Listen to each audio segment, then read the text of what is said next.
Assalamualaikum warahmatullahi wabarakatuh. Selamat datang, para pembaca yang budiman. Kali ini, saya akan membagikan sebuah kisah nyata yang dialami oleh seorang instruktur outbound di sebuah kawasan hutan. Awalnya, semua berjalan seperti biasa, peserta datang, acara berlangsung, semua tampak baik-baik saja. Tapi tanpa mereka sadari, ada sesuatu di tempat itu yang tidak berkenan dengan kehadiran mereka. Apa yang sebenarnya terjadi? Mari kita simak cerita ini sampai akhir. Malam itu, langit di atas perkemahan begitu pekat. Angin gunung berhembus pelan, membawa aroma tanah basah dan dedaunan yang bergesekan. Api unggun masih menyala redup, sementara sekelompok orang duduk melingkar, berbincang dalam temaram cahaya. Apa kalian percaya kalau ada tempat yang nggak boleh sembarangan dipakai? Suara Mas Danu, pemimpin outbound malam itu, terdengar di antara obrolan. Beberapa orang tertawa kecil, mengira itu hanya sekadar pembuka cerita horor biasa. Tapi wajah Mas Danu tetap serius. Dulu, aku pernah mengalami kejadian yang gak akan bisa kulupakan. Semua bermula dari satu kesalahan kecil, memilih lokasi yang salah. Suasana mendadak sunyi. Hanya suara dedaunan yang bergesekan dengan angin. Malam itu, cerita yang akan disampaikan bukan sekadar dongeng pengantar tidur. Itu adalah kisah nyata yang meninggalkan bekas di hati setiap orang yang mengalaminya. Mas Danu bukan orang baru di dunia pendakian dan outbound. Ia sudah lebih dari 10 tahun berkecimpung dalam dunia pelatihan alam bebas, memandu peserta dari berbagai kalangan, mulai dari mahasiswa, pekerja kantoran, hingga komunitas khusus. Bersama timnya, ia sudah menjelajahi berbagai tempat, dari hutan pegunungan hingga tepi sungai deras, mendampingi mereka yang ingin belajar bertahan di alam liar. Waktu itu, sekitar tahun 2009, Mas Danu dan timnya mendapat permintaan untuk mengadakan kegiatan outbound bagi sebuah komunitas sosial. Tidak seperti klien-klien sebelumnya, komunitas ini cukup unik, sebagian besar pesertanya adalah orang-orang yang hidup dengan HIV/AIDS. Mereka datang dari berbagai latar belakang, mahasiswa, pekerja, bahkan beberapa waria yang aktif sebagai pendamping pasien di rumah sakit. Tujuan acara ini bukan sekadar rekreasi. Lebih dari itu, outbound ini dirancang sebagai sarana bagi mereka untuk saling menguatkan, menemukan semangat baru, dan menanamkan keyakinan bahwa mereka masih bisa menjalani hidup dengan penuh makna. Mas Danu dan timnya menerima tawaran ini tanpa banyak pikir panjang. Baginya, setiap orang berhak merasakan petualangan dan belajar dari alam, tanpa memandang latar belakang mereka. Lokasi outbound dipilih di sebuah bumi perkemahan di kaki gunung. Tempat itu dikelilingi hutan lebat dengan pohon-pohon besar yang menjulang tinggi. Di siang hari, cahaya matahari hanya bisa menembus dalam celah-celah daun, menciptakan bayangan yang bergerak pelan tertiup angin. Meski tampak tenang dan asri, beberapa warga sekitar sering berpesan, "Jangan sembarangan kalau di sana, Mas. Tempatnya ada yang punya." Mas Danu hanya mengangguk setiap kali mendengar peringatan itu. Ia sudah terbiasa dengan cerita-cerita mistis di lokasi-lokasi seperti ini. Yang penting kita sopan, tidak sembarangan bicara atau bertindak, ujarnya pada timnya saat briefing sebelum keberangkatan.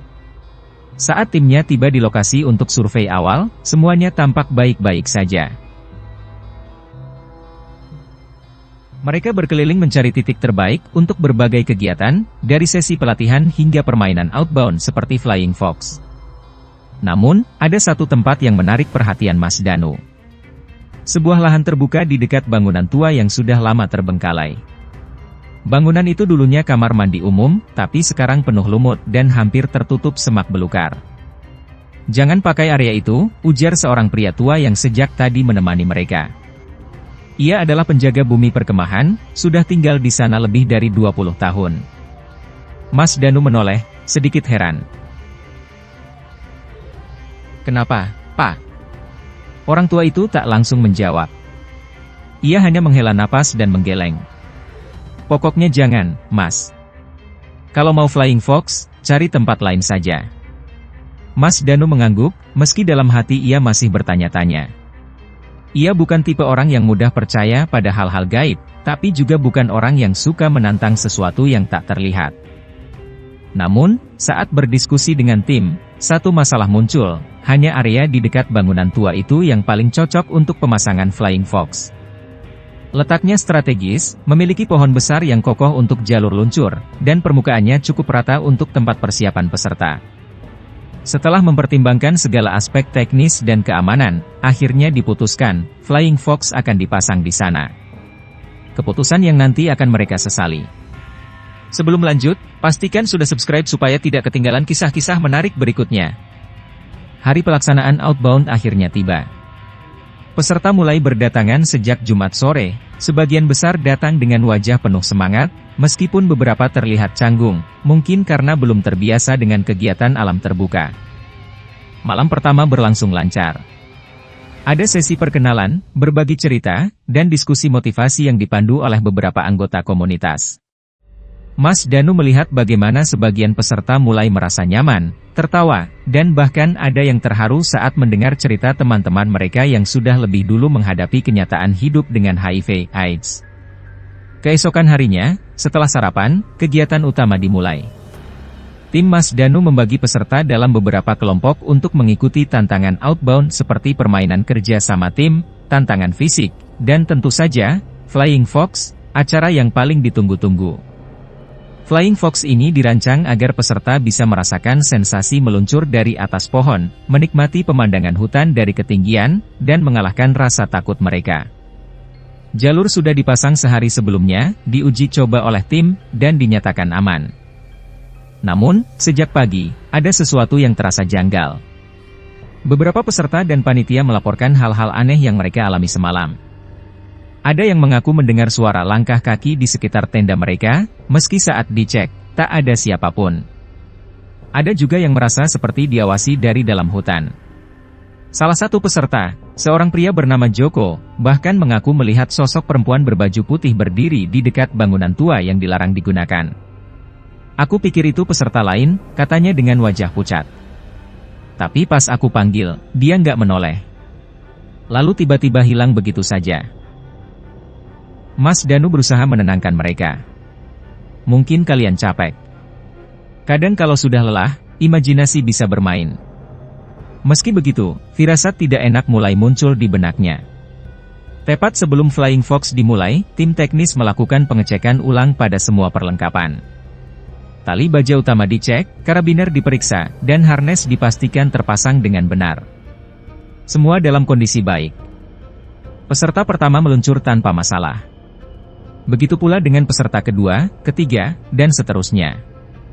Namun, ketika giliran seorang peserta perempuan bernama Rina, sesuatu terjadi. Saat ia berdiri di platform awal, bersiap untuk meluncur, angin tiba-tiba bertiup lebih kencang dari biasanya. Rina tampak ragu.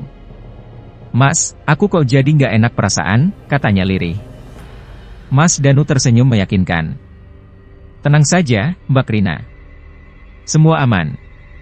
Kalau nggak siap, bisa mundur." Rina menghela napas panjang, lalu akhirnya memberanikan diri meluncur. Baru beberapa detik ia melayang di udara, tiba-tiba terdengar suara, krek. Semua mata tertuju ke atas. Tali baja yang seharusnya kuat dan kokoh, tiba-tiba bergoyang tidak wajar. Lebih buruk lagi, pengait harness Rina tiba-tiba terlepas begitu saja. Sesuatu yang seharusnya tidak mungkin terjadi karena pengait itu memiliki sistem penguncian otomatis. Dalam hitungan detik, tubuh Rina meluncur bebas ke bawah. Orang-orang berteriak. Beberapa panitia langsung berlari ke arah jatuhnya tubuh Rina. Mas Danu, yang melihat kejadian itu dengan mata kepala sendiri, membeku sejenak sebelum akhirnya berlari secepat mungkin. Rina jatuh dengan keras di tanah. Tangannya terpelintir dalam posisi yang salah. Wajahnya pucat dan napasnya tersengal. Tim medis yang sudah bersiaga segera menghampiri. Seseorang berteriak, "Panggil ambulans! Cepat!" Namun, yang membuat semuanya semakin merinding adalah ketika salah satu panitia yang berada di platform start berteriak dengan suara gemetar. "Aku lihat sesuatu dorong dia dari belakang." Seketika, udara di sekitar terasa lebih dingin. Orang-orang mulai berbisik, sebagian menatap ke arah bangunan tua di kejauhan. Mas Danu menoleh ke arah yang sama. Dan di sana, berdiri di dekat bangunan itu, ia melihatnya, sosok perempuan berbaju putih yang menatap ke arahnya. Suasana di bumi perkemahan berubah drastis setelah insiden itu. Rina segera dilarikan ke rumah sakit dengan ambulans, sementara para peserta lainnya masih terdiam, beberapa terlihat syok, dan sebagian mulai berbisik ketakutan. Mas Danu berdiri di dekat jalur Flying Fox, matanya masih tertuju pada bangunan tua yang kini terasa lebih menyeramkan dari sebelumnya. Ia yakin betul dengan apa yang baru saja ia lihat. Sosok itu berdiri di sana, tapi dalam sekejap menghilang seperti kabut yang ditiup angin. "Mas, gimana ini?" Salah satu anggota timnya, Bima, bertanya dengan suara lirih. Wajahnya pucat, keringat dingin mengalir di pelipisnya. "Kita tetap lanjut atau kita sudahi aja?" Mas Danu menghela napas dalam. Secara teknis, kegiatan outbound bisa tetap berjalan. Kecelakaan tadi memang serius, tapi semua prosedur keselamatan sudah dijalankan dengan benar. Namun, ada sesuatu yang tidak masuk akal, pengait harness itu tidak mungkin lepas sendiri. Belum sempat ia menjawab, tiba-tiba seorang panitia dari komunitas peserta berlari ke arah mereka dengan wajah panik. "Mas, ada yang kesurupan di tenda." Mas Danu dan Bima saling pandang, lalu bergegas menuju area perkemahan. Di tengah perjalanan, suara jeritan terdengar dari arah tenda perempuan. Saat mereka sampai, beberapa peserta terlihat berdiri ketakutan di sekitar tenda, sementara di dalam, seorang perempuan sedang berteriak histeris, tubuhnya meronta-ronta di tanah. Itu Sari, salah satu peserta yang paling ceria sejak awal acara. Namun, sekarang wajahnya berubah, matanya melotot tanpa fokus, bibirnya bergerak tanpa suara yang jelas. "Pegang dia! Jangan biarkan dia melukai diri sendiri!" seru salah satu panitia. Beberapa orang berusaha menenangkan Sari, tapi kekuatannya terasa di luar nalar. Tubuhnya yang kecil kini terasa sekuat 5 orang dewasa. Ia menendang, mencakar, bahkan hampir menggigit siapapun yang mendekat. Lalu tiba-tiba, ia berhenti. Matanya menatap tajam ke langit, mulutnya tersenyum lebar dengan cara yang tidak manusiawi. Kemudian, dari tenggorokannya keluar suara yang bukan miliknya, suara perempuan dengan nada dingin dan bergema. "Aku tidak suka mereka ada di sini." Seisi tenda mendadak sunyi. Mas Danu merasakan bulu kuduknya meremang. Ia sudah beberapa kali menghadapi peserta yang mengalami ketakutan berlebih di alam terbuka, tapi ini berbeda. Ini bukan sekadar panik atau histeria, ada sesuatu yang lain. Lalu Sari kembali berbicara, kali ini dengan suara pelan tapi tajam. "Kalian berjanji untuk tidak mengusik. Tapi kalian melanggar." Bima menelan ludah. "Mas, ini serius," bisiknya, matanya menatap Mas Danu dengan penuh ketakutan. Mas Danu tahu, ini bukan lagi sekadar kecelakaan biasa.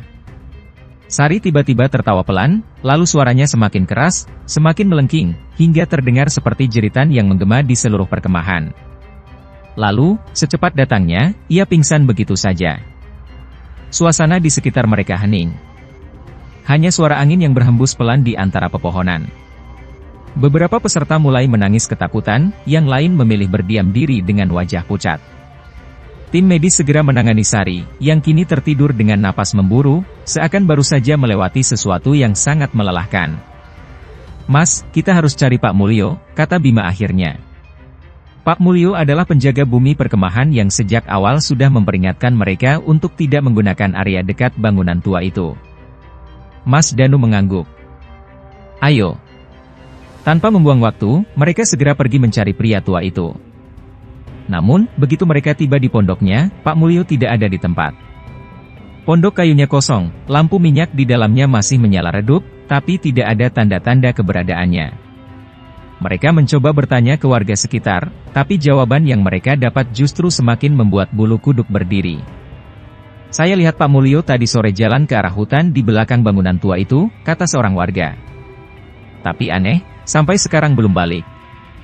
Biasanya beliau nggak pernah pergi sejauh itu kalau malam." Mas Danu merasakan dadanya semakin sesak. Sesuatu yang besar sedang terjadi di sini, dan mereka masih belum mengetahui seberapa dalam masalah ini sebenarnya. Lalu tiba-tiba, dari kejauhan, terdengar suara seseorang memanggil. Tapi bukan suara manusia biasa. Suara itu seperti berasal dari dalam hutan, dari arah bangunan tua. Cerita belum selesai. Subscribe sekarang supaya kamu bisa terus menikmati kisah menarik lainnya. Malam semakin larut. Suara panggilan dari dalam hutan membuat semua orang terpaku. Itu suara Pak Mulyo, atau setidaknya, terdengar seperti suaranya. Tapi ada sesuatu yang janggal. Nada suaranya terlalu datar. Tidak ada emosi, tidak ada nada panik, seolah-olah hanya sekadar mengucapkan kata-kata tanpa jiwa. Mas Danu menatap Bima, yang wajahnya kini lebih pucat dari sebelumnya. "Mas, kita nggak boleh ke sana," bisiknya. Tapi Mas Danu tahu, mereka harus ke sana. "Kalau itu benar Pak Mulyo, kita nggak bisa membiarkan dia sendirian di sana," jawabnya mantap. Dengan senter di tangan, Mas Danu, Bima, dan dua orang lainnya, Ardi dan Riko, memutuskan untuk mencari Pak Mulyo. Mereka berjalan melewati jalur setapak menuju bangunan tua, diikuti tatapan penuh ketakutan dari peserta yang masih bertahan di perkemahan. Semakin dekat ke bangunan tua, udara terasa semakin dingin, seperti ada sesuatu yang menyelimuti tempat itu dengan hawa yang tidak wajar. Pohon-pohon besar tampak lebih gelap dari biasanya, seolah menyerap cahaya dari senter mereka. Lalu mereka melihatnya. Pak Mulyo berdiri di depan bangunan tua, tubuhnya kaku, matanya kosong menatap ke arah mereka. "Pak!" Mas Danu mencoba memanggil. Pak Mulyo tidak menjawab. Mas Danu melangkah lebih dekat. Saat jarak mereka tinggal beberapa meter, tiba-tiba Pak Mulyo mengangkat tangannya, menunjuk ke arah bangunan tua di belakangnya. "Sudah terlambat," katanya, suaranya datar dan nyaris berbisik. Tiba-tiba, pintu bangunan tua itu terbuka sendiri. Suara deritnya memecah keheningan malam. Di dalam, hanya ada kegelapan pekat yang tidak bisa ditembus cahaya senter. Tapi di dalam kegelapan itu, sesuatu bergerak. Sebuah bayangan muncul dari dalam. Sosok perempuan berbaju putih yang tadi dilihat oleh Mas Danu. Tapi kali ini, sosok itu lebih jelas. Wajahnya pucat pasi, matanya hitam pekat tanpa bola mata, dan bibirnya tersenyum dengan sudut yang terlalu lebar untuk ukuran manusia. Rambutnya panjang menjuntai, bergerak seolah tertiup angin yang tidak ada. "Pergi!" Suara itu terdengar seperti bisikan yang langsung menembus ke dalam kepala Mas Danu. Ardi mundur beberapa langkah, tangannya gemetar. "Mas, kita harus keluar dari sini."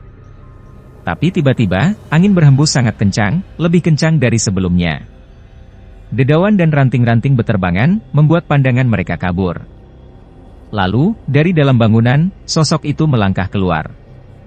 Langkahnya pelan, tapi setiap gerakannya seperti menarik hawa dingin yang menusuk tulang. Suara angin berubah menjadi gemuruh yang menekan dada, seperti ribuan suara berbisik dalam bahasa yang tidak mereka mengerti. Bima menutup telinga. "Mas, ini bukan manusia. Kita harus lari." Mas Danu ingin bergerak, tapi tubuhnya terasa berat. Sosok itu kini hanya beberapa langkah dari mereka. Dan lalu, Pak Mulyo berbicara. "Saya sudah bilang, jangan ke sini." Namun kali ini, suaranya berubah, lebih berat, lebih dalam, bukan suaranya sendiri. Mata Pak Mulyo tiba-tiba membelalak, dan dari mulutnya keluar suara tawa kecil yang terdengar seperti dua suara sekaligus, suara pria tua dan suara perempuan. Tiba-tiba, tubuhnya tersentak ke belakang, seperti ada sesuatu yang menariknya dari dalam kegelapan. "Pak!" Mas Danu dan yang lainnya spontan berlari ke arahnya, tapi mereka tidak sempat. Dalam hitungan detik, Pak Mulyo jatuh terduduk. Sosok perempuan itu lenyap. Dan yang tertinggal hanya suara angin yang berhembus pelan, seolah tidak ada yang pernah terjadi. Mas Danu berlari ke arah Pak Mulyo, mengguncang tubuhnya. "Pak! Pak Mulyo!" Pak Mulyo membuka matanya perlahan. Ia ternganga, seperti baru saja keluar dari mimpi buruk. "Kita harus pergi dari sini. Sekarang," katanya dengan suara gemetar. Tanpa menunggu lebih lama, Mas Danu dan timnya segera membawa Pak Mulyo kembali ke perkemahan. Namun sebelum mereka pergi, Mas Danu menoleh sekali lagi ke bangunan tua itu. Pintunya kini tertutup kembali. Tidak ada suara, tidak ada tanda-tanda kehidupan. Tapi di sana, di antara bayangan pepohonan, ia melihat sesuatu. Sebuah wajah pucat, tersenyum ke arahnya. Mas Danu dan timnya berjalan cepat kembali ke perkemahan, hampir setengah berlari. Nafas mereka memburu, bukan hanya karena lelah, tapi juga karena ketakutan yang masih mencengkeram dada mereka. Pak Mulyo, yang kini dituntun oleh Bima dan Ardi, tampak lemah. Wajahnya pucat, keringat membasahi dahinya, tapi matanya masih menunjukkan ketegangan. Begitu mereka sampai di perkemahan, suasana masih kacau.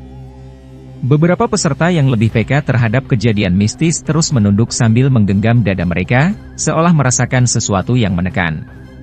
Sementara itu, Sari, peserta yang sebelumnya kesurupan, masih tertidur lemas di dalam tenda, dijaga oleh beberapa panitia. Mas Danu mengambil alih situasi. Kita sudahi kegiatan ini. Semua orang harus segera bersiap-siap. Kita akan turun dari sini secepatnya. Bima menoleh ragu. Mas, kita nggak bisa nunggu sampai pagi. Pak Mulyo, yang sejak tadi diam, akhirnya berbicara. Suaranya lirih, tapi tegas. Kita harus pergi sekarang. Tempat ini bukan untuk kita. Semakin lama kita di sini, semakin banyak yang akan terjadi. Tidak ada yang membantah. Dengan sigap, semua panitia dan peserta mulai membereskan barang-barang mereka. Tenda-tenda dibongkar dalam diam, hanya suara gesekan kain dan ranting yang terdengar. Semua ingin segera pergi, tidak ada yang berani bertanya lebih jauh tentang apa yang sebenarnya terjadi. Saat mereka bersiap turun, beberapa peserta sempat melirik ke arah bangunan tua di kejauhan.